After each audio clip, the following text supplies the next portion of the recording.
All right, well, let's get another question here on the show. Jim, I'll be glad to go into as much detail on this one as I did on the last one. Jim, this one was sent on Twitter using the hashtag CornyDriveThru from Robert Kollick. Was Steve Austin's Austin 316 promo the most important promo in wrestling history? Possibly, definitely the most impactful. I mean, there's been great promos. Everybody, there's millions of people that can quote Dusty's Hard Times.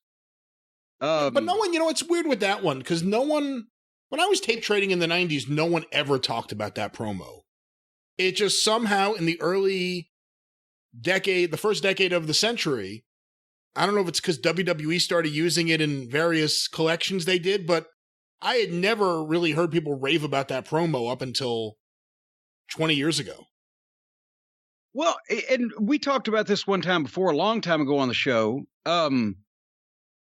It wasn't as impactful to me or to people who worked with Dusty in the 80s. That was just a Dusty promo, not to say that it was bad, but to say that they were all that good.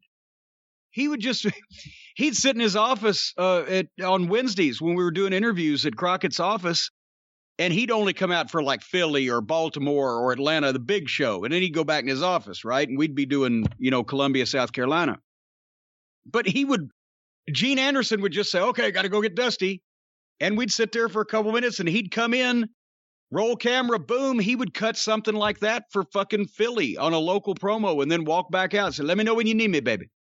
And so it was every week on the syndicated TVs, the promos were like that. But anyway, yeah, there's been great promos and promos people quote, but as far as a direct, impact on not only that particular guy getting really over, but business in general, I don't know I can think of another one. Can you?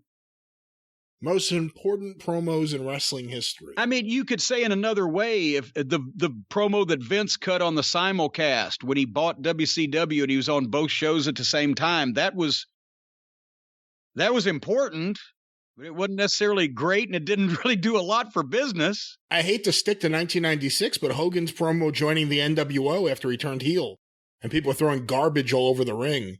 That was a pretty important promo. Of course, WCW didn't survive, but for a time there, it really launched him into a whole new stratosphere.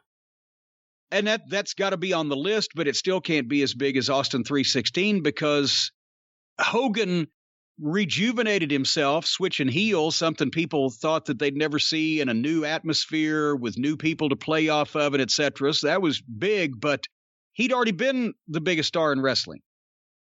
Austin was about to be, and that was, a big thing in getting him there, just where people hooked onto it, took notice, not only bringing the signs, but also just the whole vibe of Austin.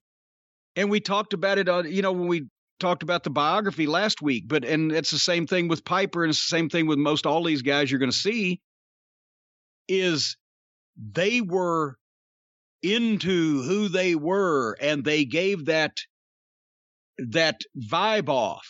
And, so that promo was something that people just hooked onto as getting into Steve Austin in general, just because that was the perfect example of Steve Austin. Well, Austin 316 says, I just whipped your ass. He don't put up with anything. He don't take shit off of anybody. That's what they wanted.